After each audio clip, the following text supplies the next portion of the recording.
Coconut Podcast présente son spécial Haïti en personne avec Cindy Duperval. Mesdames, Messieurs, bonjour, Koué.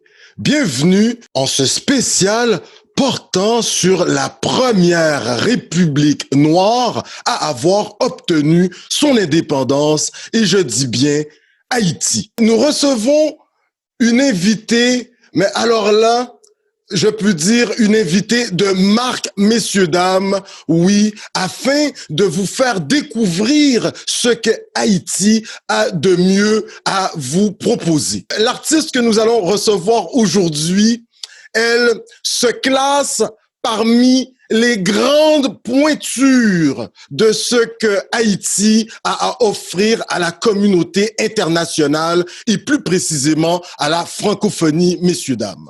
Aujourd'hui, nous avons l'immense plaisir d'avoir avec nous une artiste accomplie.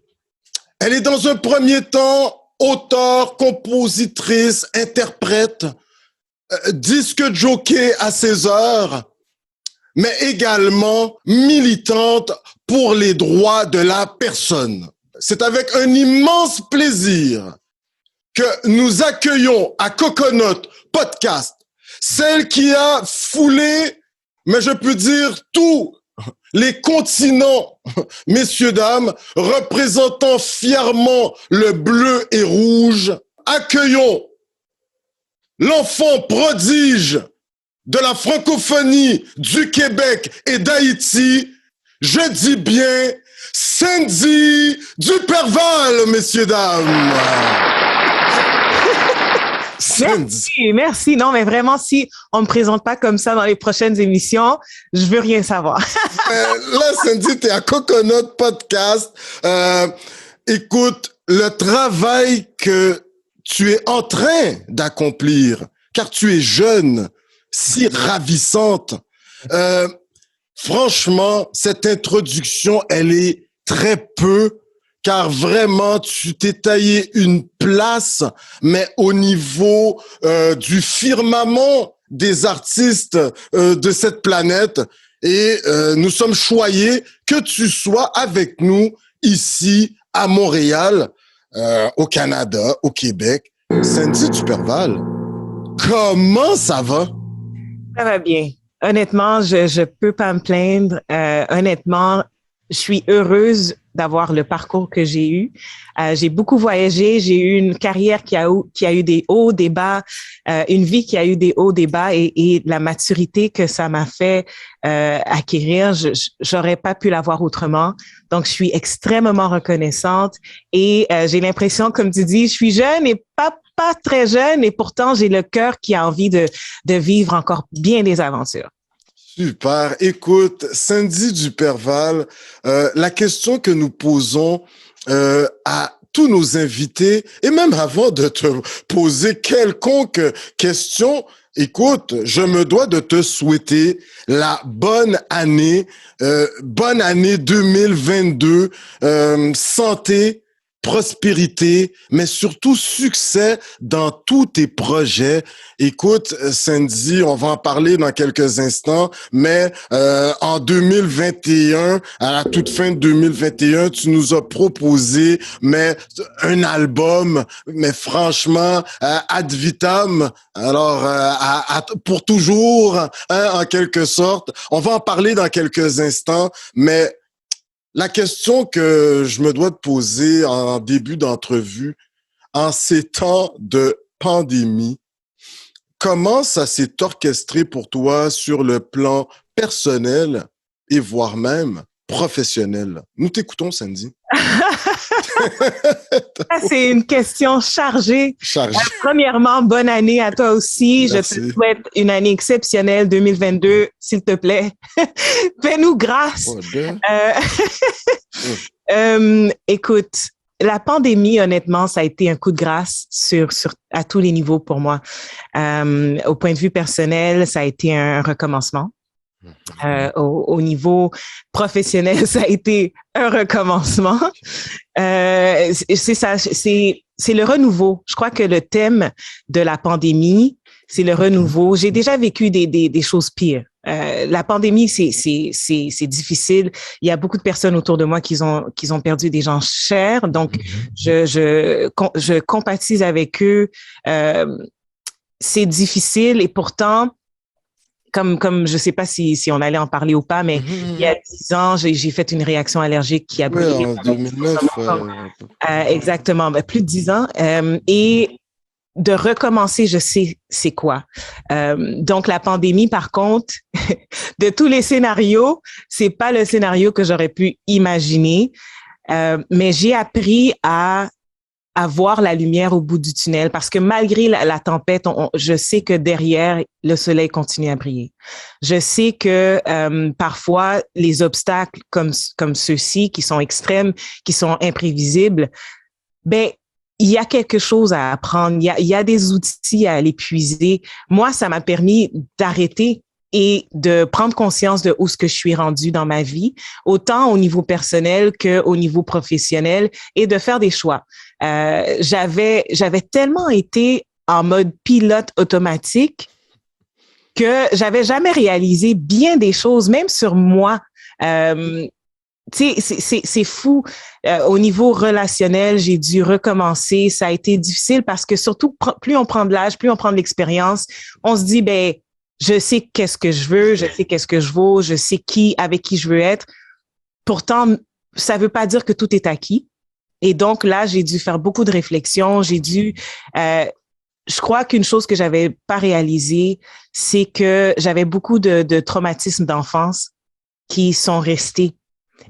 Qui m'affectait. J'avais besoin de prendre soin de la petite en moi. Puis ça, la pandémie, c'est ce que ça a fait pour moi. Ça m'a permis de prendre le temps de réévaluer comment je me sens, qu'est-ce que j'ai à offrir. Et ça a donné naissance à Ad Vitam. Je pense que si c'était pas de la pandémie, j'aurais encore repoussé. Ça m'a donné, tu sais, j'avais plus rien à perdre.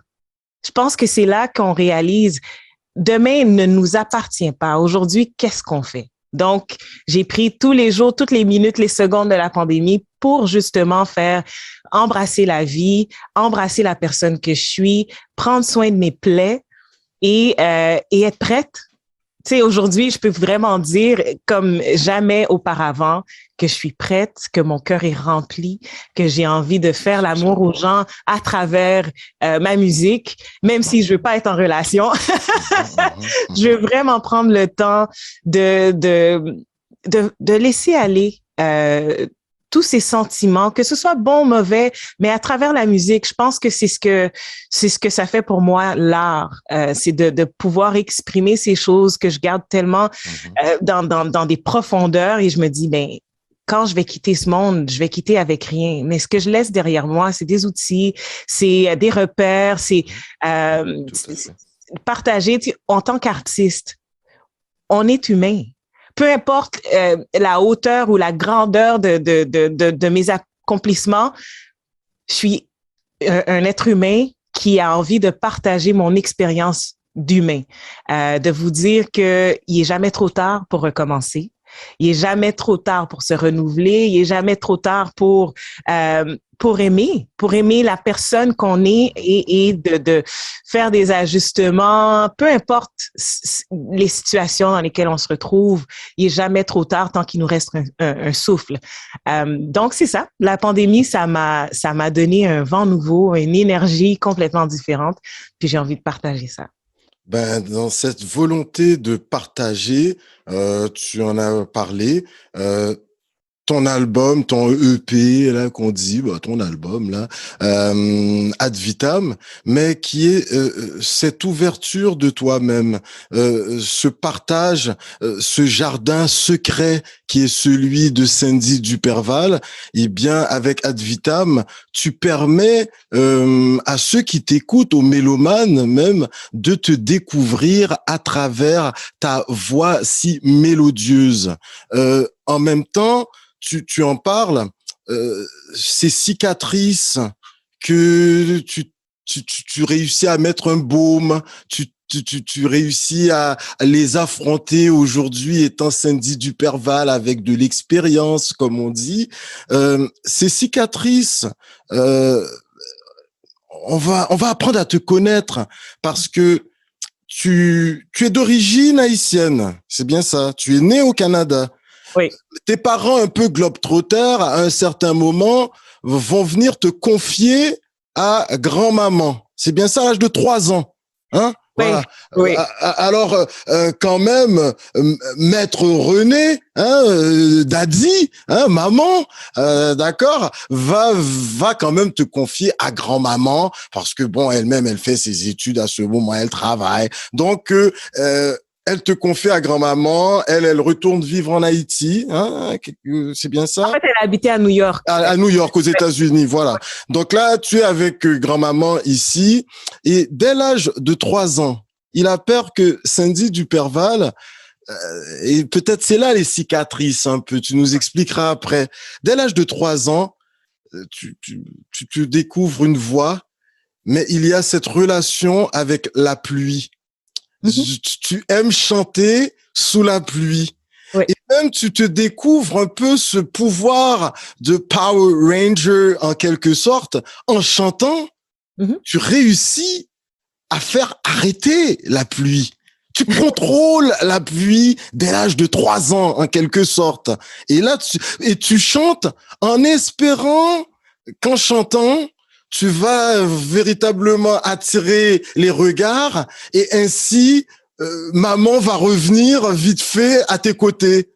Ouais. On aimerait t'entendre sur ces moments de ta vie. Dès l'âge de 3 ans, tu as cette volonté de réunir la famille pour, pouvoir vivre la vie de tous les jours. On aimerait t'entendre là-dessus, Cindy. C'est intéressant. Ben, tu sais, c'est drôle parce que le pouvoir de rester optimiste dans des situations difficiles, sans même le savoir, j'ai commencé vraiment tôt. Okay. Ma mère avait 15 ans quand elle m'a eu. Donc, déjà, c'est très, très tôt. Et c'était difficile. Éduquer un enfant, c'est quasiment impossible. Et elle avait besoin elle-même de vivre sa vie. Mes parents étaient jeunes, donc ils m'ont laissé avec ma grand-mère. Et moi, j'ai toujours pensé que c'était parce que j'étais pas assez bonne, que je méritais pas leur attention. Donc, la musique, tu sais, dans le temps, j'écoutais Star Search. Ça fait pas si longtemps que ça.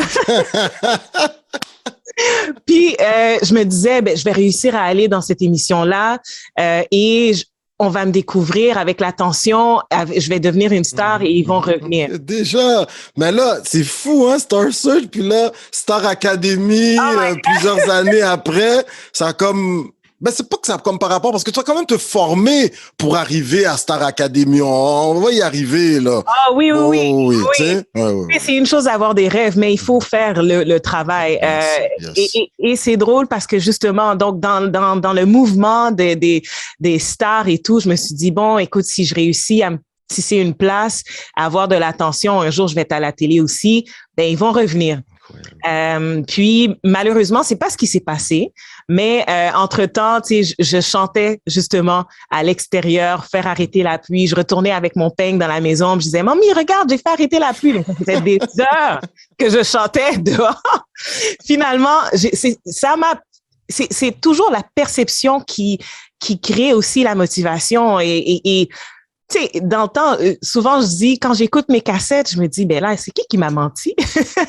Puis, je réalise le pouvoir de l'encouragement. Ma grand-mère a été ma fan numéro 1. Elle t'a même inscrite au conservatoire. Il y a quelque chose d'intéressant. Déjà, sa grand-mère haïtienne, mais quand même qui avait une formation sûrement ou qui aimait bien les bonnes mélodies parce qu'elle fréquentait les églises très animées avec beaucoup de chants, comme on les connaît. Mais elle avait cette jugeote, comme on dit, de faire suivre en quelque sorte des formations pour parfaire ce que tu avais déjà comme talent. Oui. Ma grand-mère, elle croyait beaucoup en l'éducation. Et elle croyait beaucoup en nous donner les privilèges qu'elle n'avait pas reçus. Et Et en même temps, j'ai réalisé que ma grand-mère et ma mère avaient une relation très tumultueuse. Et ma grand-mère mettait les bouchées doubles avec moi pour comme montrer. On dirait que dans notre culture, en tout cas dans le temps, il y avait beaucoup de difficultés à dire les mots je t'aime. Moi, la première fois qu'on m'a dit je t'aime, ma grand-mère m'a dit je t'aime, j'avais 30 ans, puis j'étais comme je sais pas quoi faire avec ça. Mais à travers des actions, j'ai réalisé à quel point ma grand-mère, comment elle s'est investie, les 3 jobs qu'elle avait pour me mettre dans des cours de chant, pour me mettre au conservatoire de musique moderne. Comment elle avait dit, Maestro Émile, c'est le propriétaire et le fondateur du conservatoire. Elle avait dit au maestro, oui, Cindy a l'âge d'être dans la chorale. J'avais 9 ans. Quand même. J'avais 9 ans. Quand même. J'étais grande. Donc, le maestro, quand j'ai eu 14 ans, puis ma grand-mère est venue dire, oui, elle a 14 ans. Elle dit, mais comment ça? Vous m'avez dit qu'elle avait 14 ans il y a 5 ans. Qui l'âge, lui? Ouais, c'est ça. Donc. Puis là, ma grand-mère, c'était une hustler. Whatever she needed to do, c'était comme, OK, on va trouver des moyens. Puis c'est justement, elle m'a donné des ailes. Et elle m'a fait croire que que rien n'était impossible, que je pouvais tout faire. Pour elle, j'étais la meilleure, j'étais la plus intelligente. Super. Et honnêtement, sans même avoir été, tu sais, j'étais pas à la hauteur, mais elle était tellement motivante, inspirante, et peu importe ce qu'il fallait pour me rendre de point A à B, elle faisait tout. Et justement, au fond, c'est ma grand-mère qui a fait arrêter la pluie dans ma vie parce qu'elle m'a donné les outils pour pouvoir naviguer, passer à travers les moments difficiles. Et aujourd'hui, j'en suis consciente. Incroyable. Sandy, on va faire un petit saut à aujourd'hui. Et puis ça va nous ramener à grand-maman encore. Tu as fait de brillantes études, on peut le dire ainsi, parce que tes études, tu les fais, mais tu mets en pratique. Ça, c'est intéressant, tu sais. La musique, tu vas chanter, mais tu vas aller étudier également. Écoute, faut que tu nous situes, là. Le Jam Vocal School, t'en rappelles-tu de ça un peu? Ah oui, même? Absolument. Oh absolument. My God. Jennifer Mead a été mon prof de chant pendant près de 12 ans. Très patiente. Et je dois dire que c'est justement, c'est de rencontrer des gens comme Jennifer Mead, comme qu'ils ont l'éducation, qu'ils ont les outils, qui sont personnalisés à chaque chanteur parce que tout le monde a une voix très authentique. Tu peux pas donner les mêmes trucs aux mêmes personnes et à avoir les mêmes résultats. Donc, il faut vraiment travailler individuellement. Et Jennifer Mead à Jam Vocal School, c'est ce qu'elle a fait pour moi. Après le cégep de Sherbrooke, entre autres, tu sais, quand même, apprendre les rudiments de la musique. Et là, au cégep de Sherbrooke, il y a quelque chose d'intéressant. Tu fais certaines rencontres, entre autres, un certain dénommé Monsieur Laflamme, peux-tu m'aider un peu? Ouais, c'est ça. Monsieur Hugo Laflamme, ça a l'air qu'il va avoir une incidence importante dans la carrière, mais surtout dans la voix, entre autres. Tu vas faire plusieurs belles rencontres parce que Monsieur Hugo Laflamme, entre autres. Mais là, à un certain moment de la durée, ça a l'air, depuis que t'es petite, toi, t'aimais bien les Whitney Houston, Tina Turner, entre autres. Mais là, je sais pas si c'est juste y penser puis ça arrive. C'est un peu ça ta vie, toi. Mais là, on parle de Hugo Laflamme, mais on doit parler également de la maman, mais nulle autre que de grande dame Whitney Houston, qui va également te prendre sous son aile. Ouais. Mais là, faut que tu m'expliques quelque chose. Là. Moi, il y a quelque chose que je comprends pas. Ces grands qui vont dire, mais elle a toute une voix. On te compare un peu à une Lauryn Hill. Mais Cindy Duperval. Moi, j'ai reçu Anthony Cavana à l'émission, les Corneilles. Mais écoute, tu te classes par les Bello, entre autres, Mika Ben, pour ne nommer que ceux-ci, hein. Mais tu te classes Jelly Tapa, entre autres. Mais te classes parmi ces gens-là. Je ne sais là, merci. Et pourtant, ma carrière ne fait que commencer. C'est ça le délire de la chose. Mais vraiment, parle-nous un peu de Hugo Laflamme et de CC Houston, ne serait-ce que ces deux-là. Là. Ben, regarde, en timeline, j'ai commencé au conservatoire de musique. Ouais. Ensuite, j'ai fait l'école de Jennifer Mead au Jam Vocal School. Ensuite, j'ai fait mon premier album, El Shaddai, à 13 ans.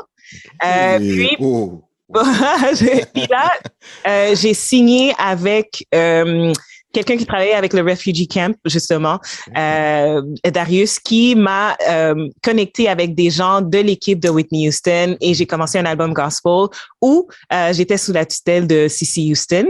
On a fait on préparait un album complet. Malheureusement, c'était en même temps que les éboueurs dans le temps de Whitney. Donc, la compagnie a fait faillite. Et moi, je suis retournée aux études à Sherbrooke. J'ai été à Sherbrooke parce que justement, ma mère faisait ses études à Sherbrooke. Ouais, mais ta mère, elle est avocate, elle était avocate, c'est ça, là, quelque chose. Exactement. Donc, mais grand-maman a fait tout un travail au final, Madame Duperval. Vraiment, ça a été, ma grand-mère, elle était la cheerleader. Elle nous a dit à ses enfants, écoutez, vous êtes capables de faire tout ce que vous voulez. Ma mère est partie de New York, elle est revenue, elle a commencé ses études et d'ailleurs, c'est elle qui m'inspire. Quand elle a étudié en droit à Sherbrooke, j'en ai profité aussi parce que je voulais avoir une relation avec ma mère pour vraiment, comme on a habité ensemble, j'ai été à l'école à Sherbrooke, j'ai rencontré, c'est elle qui m'a connecté justement avec Huggies, DJ Huggies, Hugo Laflamme, qui m'a introduit à l'art du DJing. Dans le temps, je faisais du breakdance, ça m'intéressait un peu, mais c'est vraiment lui qui m'a laissé briser ses vinyles. C'est lui qui m'a laissé ouvrir ses soirées, qui m'a laissé continuer à progresser dans l'art du DJ. Et justement, dans le temps, j'étais payée comme 8 $ de l'heure, tu sais, quand on enlève toutes les taxes et tout. Puis avec le prix que j'achetais un vinyle, finalement, tu sais, c'était ça ma paye. C'est ça ta paye. Bon. C'était ça ma paye. Mais c'est justement, donc, ça a été mon parcours en ordre chronologique. Exactement. Mais là, c'est incroyable. Tu nous as dit que Huggies, DJ Huggies, on découvre, il t'a introduit à l'art du DJing. Parce que tu apprends à chanter, tu es chanteuse, tu maîtrises la voix. Mais là, tu ne t'arrêtes pas uniquement à ça. Gomba Akidjou, bon, on compte chanter même qu'à jouer musique, tout. Je peux également jouer de la musique. Tu as toute cette formation un peu gospel, n'est-ce pas? On va dans les églises à la content. Oh happy day, oh happy day, oh happy day. Et puis bon, vous comprenez, on apprend à chanter là, mais tu vas vouloir être DJ. Huggies t'inspire. Tu vas quand même là, écoute là, voilà, il y a quelque chose d'incroyable dans ton parcours. Aujourd'hui, tu es connu, mais à travers le EDM, d'accord, Electronic Dance Music Industry. Tu as parcouru, mais alors là, les États-Unis, le Maroc, l'Allemagne, le Luxembourg, la France, la Chine, Taïwan, la Thaïlande, Dubaï. Pour ne nommer que ceci, hein. Allez, voilà. Tu vas faire des collaborations, mais tu as des hits sur la planète. C'est pour ça que je te dis, mais t'es dans une classe à part, là. Eyes, avec Scheitzi, en Germanie, en Allemagne. Oui. Ça, c'est incroyable. Ça, c'est avec la protégée de Florida, Nathalie Larose. Comme si, Madame Duperval, vous allez faire DJ, si vous vous en rappelez, ça, c'est au début, là, avec Pronovo, entre autres. D'ailleurs, hier, ouais.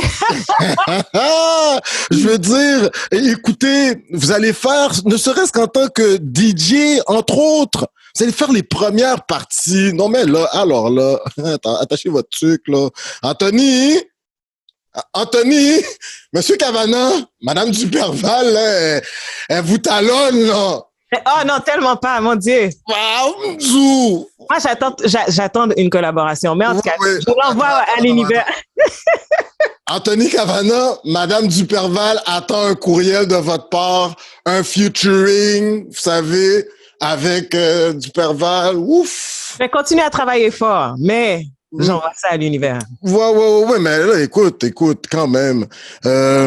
Tu vas faire les premières parties, entre autres, des Bob Sinclair, Lil Jon, pour ne nommer que ceux-ci, Travis Scott, entre autres, Carnage également. Non, mais là, c'est comme... Il y a quelque chose d'incroyable dans la carrière que tu es en train de mener actuellement. Il y a quelque chose qui sort de l'ordinaire. Je pense même que tu gagnes à être connu de tous. Quand Haïtien regarde l'émission aujourd'hui à la, déjà ça découvrir un artiste de calibre international. Mais tu es si humble. Tout ce succès, parce que oui, Cégep de Sherbrooke, tu ne t'arrêteras pas là. C'est la question que je voulais te poser. La cuisine, est-ce que ça te vient de grand-maman? Parce qu'aujourd'hui, tu étudies en cuisine. Mais est-ce que tu es consciente, Sandy, que tu es en train de briser des plafonds de verre? Une femme dans le monde du disque jockey. On connaît Mistress Barbara, entre autres, là. On connaît Sweet La Rock, entre autres. D'accord? Il y en a quelques-unes, là, de plus en plus, là, tu vois. Mais, tu vas vraiment, là, depuis cette rencontre avec DJ Huggies, par la suite, il y a Star Academy, n'est-ce pas? Là, on te découvre en tant que chanteuse, bon, en tant que toutiste, capable de tout, hein? Bien sûr, tu vas faire des tournées, là, avec Star Academy, une carrière remplie sur près de 15 années, depuis 2004. Tu ne t'es jamais arrêté. Mais est-ce que tu es consciente que, en tant que femme dans le milieu de la musique EDM, femme noire, t'as accompli quelque chose d'incroyable. Ah, t'as beaucoup fini pour... Donc, toujours en tant que DJ, 7 ans en tant que résidente au Unity Club à Montréal, comme si ça, c'est Club Unity. 11 ans, excusez-moi. Oui, 11 ans au Club Unity. Ça, c'est comme la mecque de la diversité. Ouais. Tu as été au circus en mode after hour. Tu étais dans les grands events, entre autres, au New City Gas. Écoute, tu as fait les soirées diversité, hein, durant les grandes semaines de la Pride, entre autres. Sandy Duperval, est-ce que tu es consciente que tu viens de briser un plafond de verre en ce qui a trait à une artiste noire issue des communautés culturelles haïtiennes, à t'être fait connaître à travers la planète comme ça, dans l'électromusique? On t'écoute là-dessus. Écoute,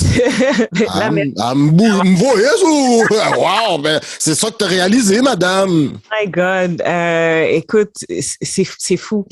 Là, tu me fais réaliser beaucoup de choses, mais je me suis tellement concentrée sur suivre mon cœur que j'ai pas pris le temps de réaliser toutes ces choses-là.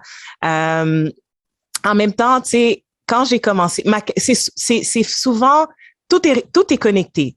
Okay.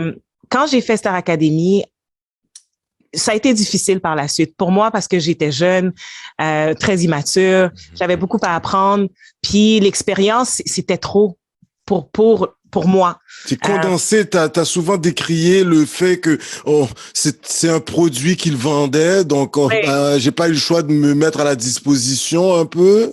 Oui. C'est difficile parce que surtout quand tu fais ce métier-là depuis que tu es enfant, puis tu le fais avec une innocence. Après avoir fait ça, l'innocence est partie là. Puis il fallait que je fasse la paix aussi avec ce que j'avais à offrir, qu'est-ce que je voulais faire. Ma mère voulait vraiment que je fasse Star Academy. Moi, ça faisait 2 ans qu'elle me elle était comme fais Star Academy, fais ça. J'étais comme non, je suis à l'école, je m'en fous. Puis là, je l'ai fait. Là, je suis comme oh mon Dieu, qu'est-ce que je fais? Et honnêtement, c'est justement là carrière de DJ que j'ai eue par la suite, ma première gig après Star Academy, c'était Unity. Puis souvent, je dis que Unity m'a sauvé la vie d'un niveau personnel parce que là, je faisais mon coming out tranquillement et de niveau professionnel parce que là, je découvrais une passion dont j'avais pas accès avant parce que, tu sais, en tant qu'enfant d'église chrétienne, on n'avait pas le droit d'écouter de la musique qui n'était pas chrétienne. Donc là, je découvrais un autre monde. Puis en même temps, je découvrais le monde électronique. Puis, tu sais, c'est un monde qui est un peu controversé. Je prends pas de drogue, mais en même temps, j'adore la musique électronique. Donc, c'était comme, how do I fit in? Sans qu'on m'aliène. Mais j'ai pas réalisé les défis qu'il allait avoir en tant que femme, les défis qu'il allait avoir en tant que femme noire, les défis qu'il allait avoir en tant que femme lesbienne. Un moment donné, c'est que j'avais pas beaucoup d'alliés. Donc, il fallait que la musique, c'était mon safe space. C'était vraiment OK, j'ai commencé au petit coin de paradis, là. Exactement. L'endroit où j'avais le droit d'être pleinement moi. Et ma carrière de DJ m'a permis de découvrir d'autres personnes qui partageaient des histoires pas mal similaires. Ça m'a permis de grandir. Ça m'a permis aussi, la carrière de DJ m'a fait reconnecter avec la chanteuse. Parce que pendant quelques années, j'avais arrêté. J'étais comme, je sais pas si c'est pour moi. Et retomber en amour avec la musique, pouvoir aiguiser aussi mon intérêt pour la production. J'ai commencé à faire de la musique pour des films, pour de la publicité, pour des effets sonores, etc. Je me suis découvert dans mon complet et ça m'a permis de rencontrer et d'avoir accès à des plateformes que j'avais pas imaginées. Quand j'ai commencé au New City Gas, c'est tellement drôle. Avant que ça devienne le New City Gas, j'avais fait un photoshoot devant la porte. C'est un édifice abandonné. Rien à voir. Okay. 3 ans plus tard, on m'appelle, on me dit, veux-tu être... je remplaçais quelqu'un. Puis après, je suis devenue DJ résidente pendant 3 ans. Donc, je sais pas, j'ai cette croyance que la vie, elle est vraiment... Il y a quelque chose de magique, tu sais, de spirituel, de connecté. L'endroit où j'allais faire un photoshoot, je suis devenue DJ résident. Ah oui, il y a quelque chose comme ça, toi. Oui. Écoute, ma carrière de DJ, que j'avais aucune idée, que j'avais pas accès, que c'était pas un milieu que je connaissais, ça a été mon gagne-pain. Ça a été la chose qui m'a sauvé la vie. Parce que c'est une chose de respirer, mais c'est une autre chose de vivre. Et moi, j'ai commencé à vivre à travers mes expériences, la connexion que j'ai faite dans le milieu électronique. Et aujourd'hui, il y a beaucoup plus de femmes de couleur qui sont sur des plateformes qui n'avaient pas accès, justement parce que en se côtoyant, on brise les tabous, on permet d'ouvrir des portes, on permet aussi de faire démentir les préjugés. C'est pas à cause qu'on est une femme qu'on peut pas faire un métier d'homme. En tout cas, c'est... Écoute, toi, t'es une pionnière, mais en même temps, très de ton temps. Tu sais, on sent pas que tu fais des efforts pour te faire accepter. Oui, tu vas t'impliquer, tu vas prêter ta voix pour des publicités, pour Black Lives Matter, pour les causes Fierté Montréal, entre autres. Tu vas appuyer, tu vas être porte-parole, là. Tu sais, c'est big, là. Ça, c'est en 2020, là. C'est très récent. Cindy Duperval, ce qui est intéressant également, c'est de voir que en faisant beaucoup d'efforts, parce que tu es une battante, tu travailles, on comprend l'horaire là, en essayant de te rentrer en contact avec ton équipe, on a compris, c'est pas toujours facile, mais parce que tu as plusieurs projets qui sont en cours. Mais moi, une petite question là.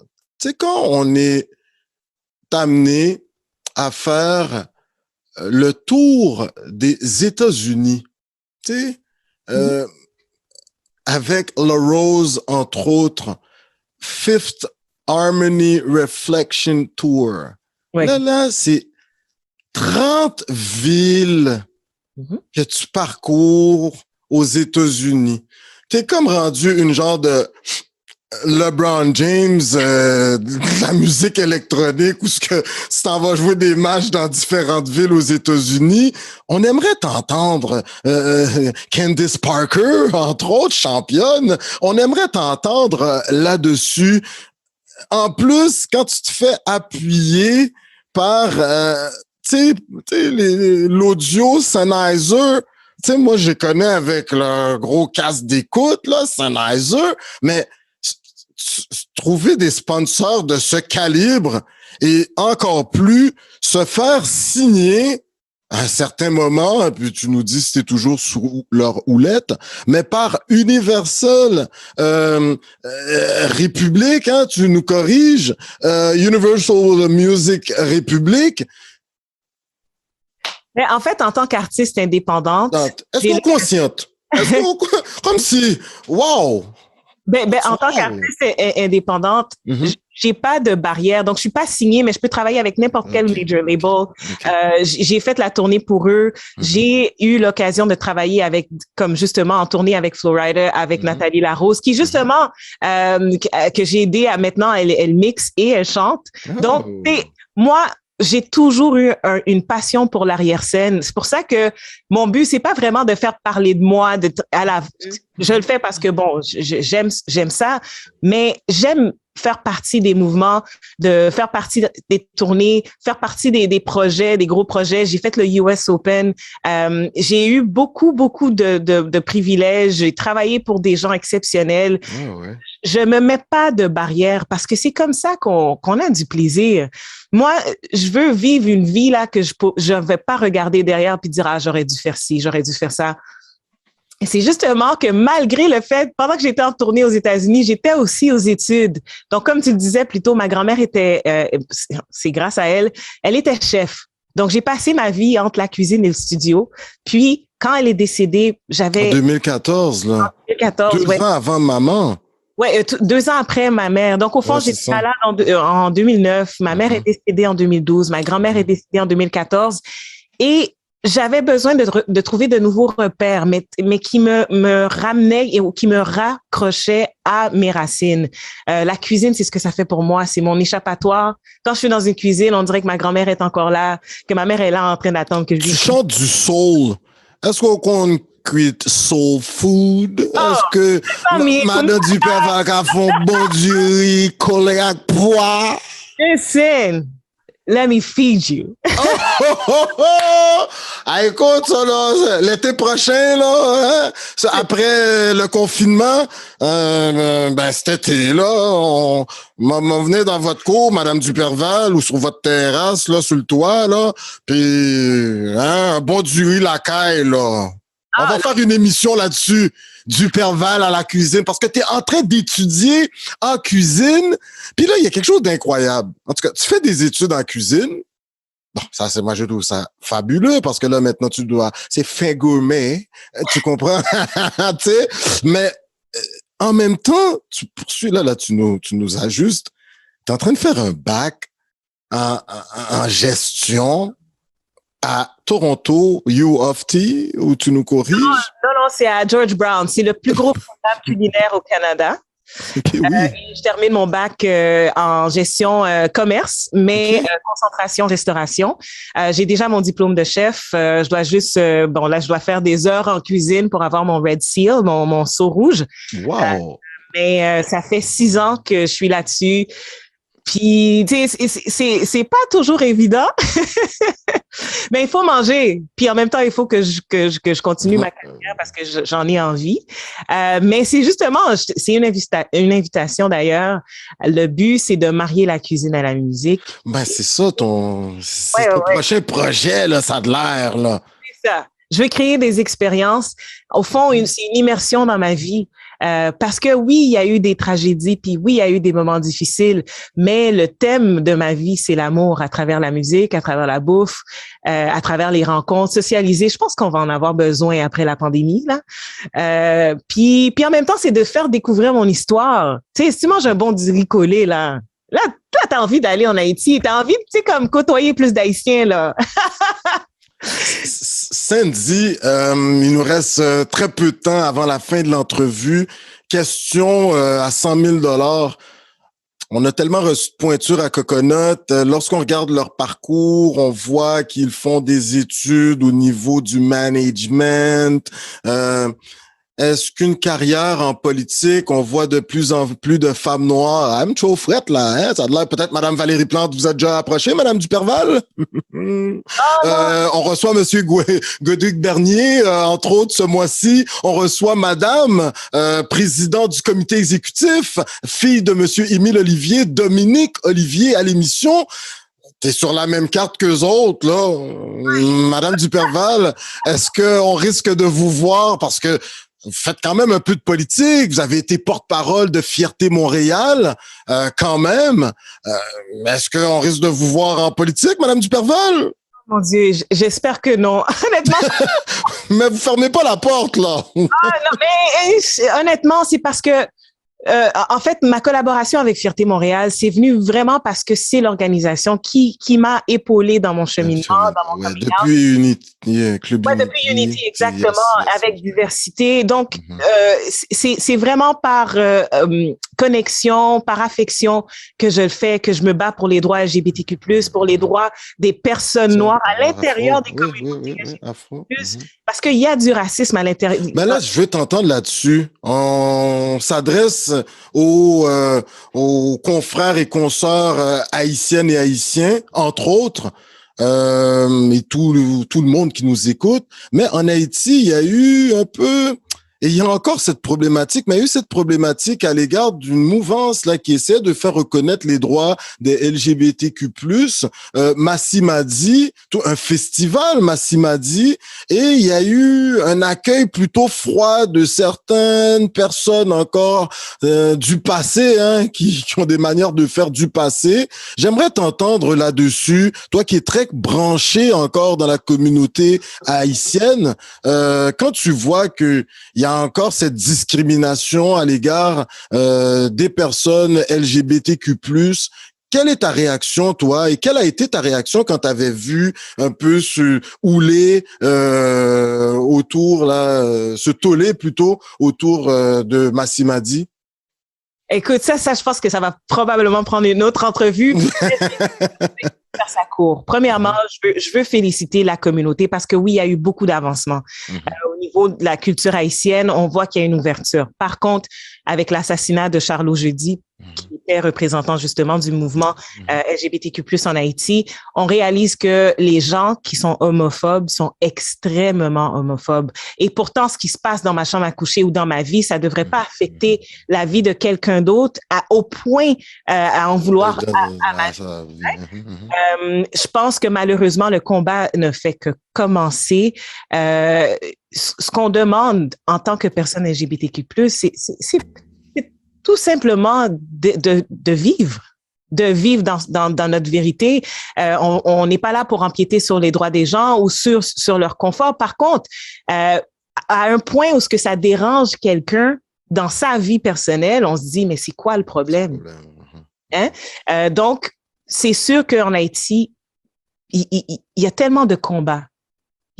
Les Haïtiens en Haïti font face à des défis énormes. C'est sûr que les combats LGBTQ+, quand tu sais que non, mais moi, je veux manger, je veux un avenir pour mes enfants, c'est la dernière chose que les gens ont besoin et qu'ils vont prioriser. Par contre, ce qu'on demande en parallèle avec les combats que la société haïtienne a, et les gens qui sont dans l'intersectionnalité haïtienne, religieuse, LGBTQ+, c'est laissez-nous vivre. C'est tout. Vous n'êtes pas obligé d'être d'accord, vous n'êtes pas obligé de soutenir, mais on va avoir fait un grand pas quand on va au moins vivre. Parce que ça sert à rien de menacer les gens, de faire en sorte qu'ils restent dans le placard, ils vivent des doubles vies, ils brisent d'autres vies, quand tu peux juste laisser la personne vivre sans te déranger. Donc, on a tous des priorités différentes. Les gens ont faim, les gens méritent mieux, mais les gens qui sont aussi au sein de la communauté haïtienne, qui sont LGBTQ+, eux ont des défis énormes et ils comptent aussi. Pour terminer, lorsque maman et bon, il y a eu grand-maman, mais lorsque les deux femmes potomitans de ta vie ont quitté, tu préciseras, je pense c'est maman, dans son testament, elle t'a dit vis et ne laisse personne brimer qui tu es. En terminant sur ça, là, j'aimerais t'entendre. Ça a été un soulagement pour toi, en quelque sorte. On aimerait t'entendre, Sandy. Je vais essayer de pas être émotive, mais absolument. Ma grand-mère et moi, on avait un canal de communication invisible. J'ai pas eu l'occasion de faire mon coming out, genre m'asseoir avec elle. Par contre, elle venait avec moi dans le village, on allait manger ensemble, elle aimait tous mes amis. Et dans son testament, elle voulait être sûre, parce que, ou qu'on haïtienne, elle voulait être sûre que la personne que je fréquentais dans le temps allait pas essayer d'abuser de moi. Donc, elle a laissé un message clair, je t'aime inconditionnellement, même pas quitter rien pour Mounio. Hein? C'est pour me quitter Bayo. Puis, tu sais, en même temps, d'un côté, c'était, oui, ça m'a permis de respirer, mais j'ai toujours su que ma grand-mère, elle m'aimait inconditionnellement. Peut-être que c'était la confirmation, mais c'était surtout un soulagement parce que là, je peux le dire que ma grand-mère, elle était au courant, qu'elle m'aimait, que ça n'a rien changé dans notre relation. Et aussi qu'en tant que femme haïtienne, une chose qu'elle avait dit une fois, tu sais, moi, j'ai rien contre les homosexuels, mais c'est pas ma génération. Et moi, j'ai compris et j'ai respecté ça, mais elle m'a jamais empêché de vivre ma vie. Et elle a démontré qu'on peut continuer à avoir une relation sans nécessairement se comprendre, mais continuer à s'aimer même dans les compréhensions. Et c'est justement mon plus bel héritage. C'est cet amour inconditionnel-là. C'est ce qui inspire ma vie. C'est ce qui m'a inspiré à l'école et c'est ce qui a inspiré Ad Vitam. Ce qui a inspiré également ton tout dernier vidéo au Sandy Duperval, qui raconte un peu cette relation, cette attirance, cet amour-là, voilà, entre voilà, deux femmes. Donc, quand même quelque chose d'intéressant. On invite les gens à se procurer ton tout dernier album, Sandy Duperval. Écoute, incroyable, ad vitam, et je dirais éternam. Alors, pour toujours, et voilà. Et Je pense après, mais pour la vie, je me lance. éternel, hein? Ouais, ben, il y a cet aspect, on ne fait pas que juste passer, mais on se doit de partager. Et vraiment, Sandy Duperval, il y a Angelo Cadet qu'on reçoit ce mois-ci. Écoute, ce mois-ci, c'est le mois de Sandy Duperval. On reçoit sur notre spécial d'Haïti. Il était à la sortie de Ad Vitam. Il n'a eu que de bons mots pour ton nouvel album et la critique au Québec, également dans la presse, partout. Tu es adulé. Les mots de la fin sont les tiens. La francophonie, Mounaïti Abgado, Jacques Mel, Paul pour salut au Cap Wanamet, Limonade, Limbé, Verrette, Saint-Marc. Écoute, puis le Québec et tout, là. Regarde, les îles de la Madeleine, le Saguenay, l'Abitibi, Sherbrooke, Trois-Rivières, Québec, Sandy Duperval. Tes remerciements et tu t'adresses pour les 15 prochaines secondes à la francophonie. Merci d'avoir été avec nous. Allez, la parole est à toi.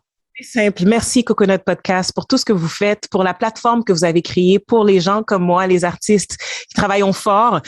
Premièrement, bonne année à tout le monde. Je vous souhaite 2022, là, je nous souhaite vraiment de nous remettre sur pied, que la COVID nous laisse tranquille. Alors, paix et amour, prospérité à vous tous.